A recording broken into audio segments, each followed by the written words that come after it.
नमस्कार दोस्तों, मैं हूं बिट्टू कुमार और मेरे चैनल बिट्टू एडवाइज़र में आपका स्वागत है। आप लोग कैसे हैं दोस्तों? हमें उम्मीद है कि आप लोग थोड़ा सा परेशान होंगे बिहार शिक्षक नियोजन को लेके, नोटिफिकेशन को लेके कि कब नोटिफिकेशन जारी होगा, क्योंकि नौकरी का छटपटाहट हमें पता है कि कितना होता है। तो आज हम इस वीडियो में लेके आए हैं शिक्षक नियोजन से सारे सवालों जवाब का। बहुत सारे लोग कंफ्यूज हो रहे थे, अपने अपने सवाल रख रहे थे। तो इस वीडियो में सरकार से पूछा गया कुछ क्वेश्चन है। देखिए इधर पे मार्गदर्शन का विषय वस्तु, इधर इसका उत्तर दिया गया है। हर एक चीज़ के मैटर के लिए यहाँ पे क्वेश्चन है। तो आज इस वीडियो में हम आपको यही बताने वाले हैं कि शायद आपका क्वेश्चन इसमें हो, आपका कोई क्वेश्चन होगा जो आपको उत्तर नहीं मिल रहा होगा, तो सरकार की तरफ से उत्तर दिया गया है। तो इस वीडियो में आपको हम बताने वाले हैं। तो चलिए दोस्तों, स्टार्ट करने से पहले आप मेरे वीडियो को लाइक ज़रूर कर लीजिए, अगर नए आए हैं तो सब्सक्राइब भी ज़रूर कर लीजिए। अब देखिए इसमें क्या कह रहा है। अरशद फिरोज उप सचिव सेवा में सभी जिला शिक्षा पदाधिकारी, सभी जिला कार्यक्रम पदाधिकारी स्थापना, और ये 25/9/2019 यानी कि 19 को ही जारी किया गया है। लेकिन उस समय अनाउंस कैंडिडेट किसी तरह से कंफ्यूज थे, नहीं कोई नियमावली ठीक से पढ़ रहे थे। तो ये जानना बहुत ज़रूरी है। अगर आप नौकरी करने जा रहे हैं तो ये आपको जानना बहुत ज़रूरी है। शिक्षक नियोजन के संबंध में स्पष्टीकरण। विभागीय अधिसूचना संख्या 864 दिनांक 5/7/2019 एवं अधिसूचना संख्या 1098 दिनांक 22/8/2019 तथा विभागीय पत्रांक 1192 दिनांक 12/9/2019। महाशय, उपयुक्त विषयक प्रशासनिक पत्र के क्रम में सूचित करना है कि वर्ष 2019-20 में पंचायत प्रारंभिक शिक्षक एवं नगर प्रारंभिक शिक्षकों के नियोजन तथा माध्यमिक एवं उच्च माध्यमिक विद्यालयों में नियोजन हेतु कतिपय बिंदुओं पर स्पष्टीकरण व दिशा निर्देश दिया जाना आवश्यक है, जो निम्नवत है। अब क्या ये दिशा निर्देश है, इस वीडियो में आपको हम बताने वाले हैं। क्रम संख्या क्वेश्चन का, इधर मार्गदर्शन का विषय वस्तु, जो प्रश्न आप लोग पूछना चाहते हैं और उसका उत्तर है।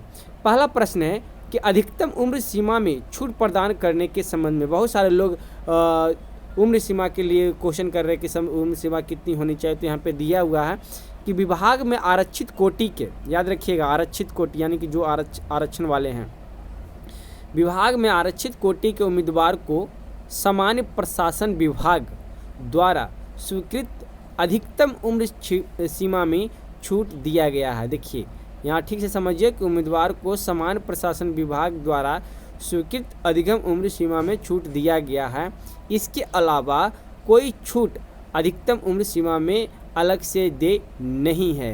यहाँ पे साफ कर दिया गया है कि इसके अलावा भी कोई छूट अधिकतम उम्र सीमा में अलग से दे नहीं है। दूसरा है कि SC, ST, PH एवं महिला को TET में 50% प्राप्त होने पर भी नियोजन हेतु मान करने के संबंध में बहुत सारे लोग कंफ्यूज थे 50% और 60% के लिए। तो यहाँ उसका उत्तर दिया हुआ है। TET 2017 के लिए प्रावधानता है कि समान कोटि के अभ्यर्थी को न्यूनतम, याद रखिएगा समान कोटि यानी कि जनरल के लिए न्यूनतम 60% अंक, पिछड़ा वर्ग, अत्यंत पिछड़ा वर्ग एवं समान कोटि की महिला उम्मीदवारों को 55% अंक के आधार पर उत्तीर्ण किया जाएगा। ये 2017 के है। इसी प्रकार अनुसूचित जाति, अनुसूचित जनजाति एवं निःशक्त कोटि के उम्मीदवार के लिए न्यूनतम 50% अंक लाना आवश्यक था। देखिए यहाँ पे क्या कह रहा है, थोड़ा सा समझिएगा। इसी प्रकार अनुसूचित जाति, अनुसूचित जनजाति एवं निःशक्त कोटि के उम्मीदवारों के लिए न्यूनतम 50% अंक लाना आवश्यक था। इसी के अनुरूप शिक्षक नियोजन हेतु अभ्यर्थियों को अर्हता निर्धारित की जाती है। यह प्रावधान टेट से हटके CTET अभ्यर्थियों के लिए भी लागू होगा। साफ किया गया है कि जो CTET पास है उन अभ्यर्थियों के लिए भी लागू होगा। तीसरे प्रश्न की ओर चलते हैं। तीसरा प्रश्न क्या है?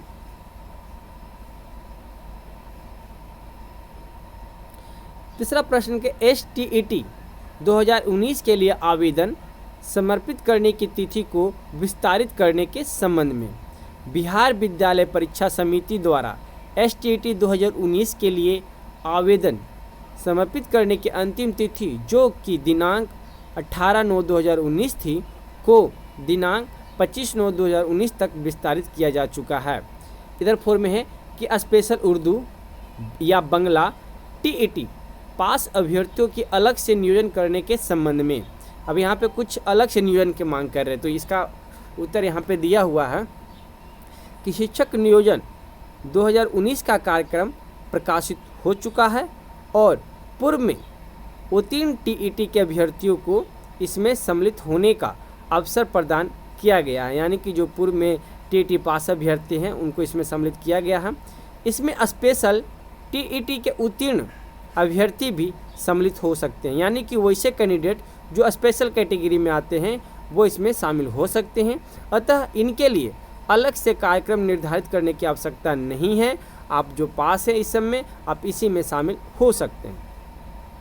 5वां प्रश्न है कि STET 2019 के लिए पेपर 2 वर्ग 11 एवं 12 के रसायन शास्त्र विषय के शिक्षक के लिए बायोकेमिस्ट्री से स्नातकोत्तर योग्यताधारी को भी अवसर प्रदान करने के संबंध में, यानी कि ये लोग भी मांग कर रहे हैं। तो यहाँ है कि विभागीय आदेश ज्ञापक 824 दिनांक 19/5/2013 के आधार पर समिति द्वारा रसायन शास्त्र विषय के शिक्षक के लिए बायोकेमिस्ट्री से स्नातकोत्तर योग्यताधारी अभ्यर्थी भी STET 2019 के लिए आवेदन कर सकते हैं, उनको भी ये छूट दिया गया है।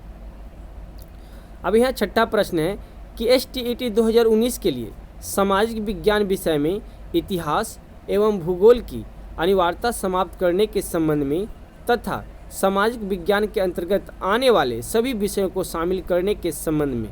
तो विभागीय आदेश ज्ञापक 1366 दिनांक 7/7/2012 के आधार पर सामाजिक विज्ञान के अंतर्गत वैसे स्नातक योग्यताधारी अभ्यर्थी जो स्नातक स्तर पर सहायक विषय या प्रतिष्ठा के अंतर्गत इतिहास या अर्थशास्त्र या भूगोल एवं राजनीति शास्त्र विषय में किसी 2 विषय में उत्तीर्ण हो, उनमें से एक विषय इतिहास या भूगोल होना आवश्यक है। अतः इतिहास या भूगोल के अनिवार्यता को शिथिल करना की आवश्यकता नहीं है। 7वें प्रश्न की ओर चलते हैं कि BSc इलेक्ट्रॉनिक प्लस B.Ed स्नातक को माध्यमिक स्तर कक्षा 9 और 10 में गणित शिक्षक के पद के लिए STET 2019 हेतु शैक्षणिक योग्यता की मान्यता देने के संबंध में। तो विभागीय आदेश ज्ञापक 1366 दिनांक 7/7/2012 के आधार पर गणित विषय के शिक्षक के पद के लिए स्नातक स्तर पर गणित के अतिरिक्त भौतिकी, रसायन शास्त्र, इलेक्ट्रॉनिक, कंप्यूटर विज्ञान, सांख्यिकी में सिर्फ किसी 2 विषय का अध्ययन सहायक विषय या प्रतिष्ठा विषय के रूप में होना आवश्यक है। तदनुरूप BSc इलेक्ट्रॉनिक्स प्लस B.Ed योग्यताधारी अभ्यर्थी उक्त निर्धारित मानक के अनुरूप STET 2019 में पेपर 1 में गणित विषय के लिए आवेदन कर सकते हैं। अगला प्रश्न है कि B.Ed में मेथड पेपर में हिंदी पढ़ने वाले TET पास अभ्यर्थियों को हिंदी भाषा शिक्षक कक्षा 6 to 8 के रूप में नियोजन के संदर्भ में। तो वस्तुतः स्नातक स्तर पर हिंदी कॉम्पोजिशन के रूप में सभी संकाय के छात्र छात्राओं द्वारा अध्ययन किया जाता है, परंतु हिंदी विषय के शिक्षक के रूप में कार्य करने हेतु हिंदी को स्नातक स्तर पर सहायक विषय अथवा प्रतिष्ठा विषय के रूप में रखा जाना आवश्यक है। इस स्थिति में हिंदी को कंपोजिशन के रूप में पढ़ने वाले अभ्यर्थियों को हिंदी के शिक्षक बनने का अवसर प्रदान नहीं किया जा सकता है। अगला प्रश्न है कि प्रारंभिक शिक्षक नियोजन 2019-20 में कक्षा 6 to 8 के विज्ञान शिक्षक नियोजन हेतु BSc industrial micro biology, BSc micro biology विषय को नियमावली में जुड़वाने के संबंध में। तो वर्ग 6 to 8 का पाठ्यक्रम को ध्यान में रखकर स्नातक गणित एवं विज्ञान शिक्षक के नियोजन हेतु अर्हता का निर्धारण किया गया है। ऐसी स्थिति में BSc industrial microbiology, BSc microbiology विषय के अभ्यर्थी ने यदि B.Ed में गणित अथवा विज्ञान को मेथड पेपर रखकर योग्यता प्राप्त किया हो तो वे स्नातक गणित एवं विज्ञान शिक्षक के नियोजन हेतु योग्य माने जाएंगे। अगला प्रश्न के STET 2019 में पेपर 1 एवं 2 में वर्ग 9, 10, 11, 12 के लिए वाणिज्य प्रशिक्षित अभ्यर्थियों को शामिल करने हेतु तो माध्यमिक शिक्षा निदेशालय वाणिज्य विषय के लिए स्वीकृत पद एवं STET 2011 में उत्तीर्ण अभ्यर्थियों की संख्या को ध्यान में रखकर STET 2019 के लिए वाणिज्य विषय को सम्मिलित किया जाता है। अगला प्रश्न है कि STET 2019 के पेपर 1 में BCA एवं BEd उत्तीर्ण छात्रों को गणित विषय में पात्रता परीक्षा में सम्मिलित करने के संबंध में तो विभागीय आदेश ज्ञापन संख्या 1366 दिनांक 7/7/2012 के आधार पर गणित विषय के शिक्षक के पद के लिए स्नातक स्तर पर गणित के अतिरिक्त भौतिकी, रसायन शास्त्र, इलेक्ट्रॉनिक, कंप्यूटर विज्ञान, सांख्यिकी में किसी 2 विषय का अध्ययन सहायक विषय या प्रतियोगिता विषय के रूप में होना आवश्यक है। तदनुरूप BCA प्लस BEd योग्यताधारी अभ्यर्थी उक्त निर्धारित मानक के अनुरूप STET 2019 में पेपर 1 में गणित विषय के लिए आवेदन कर सकते हैं।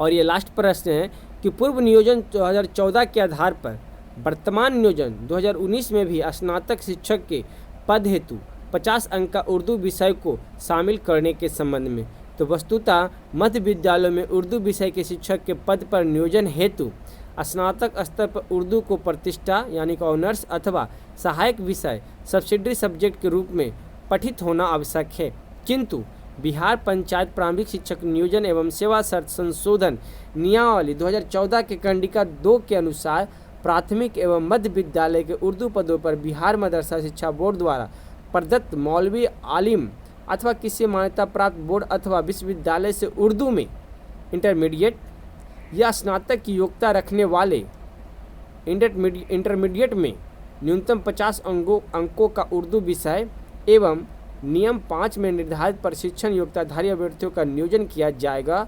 अतएव स्नातक शिक्षक के पद हेतु 50 अंक का उर्दू विषय को शामिल करने की बाध्यता होगी।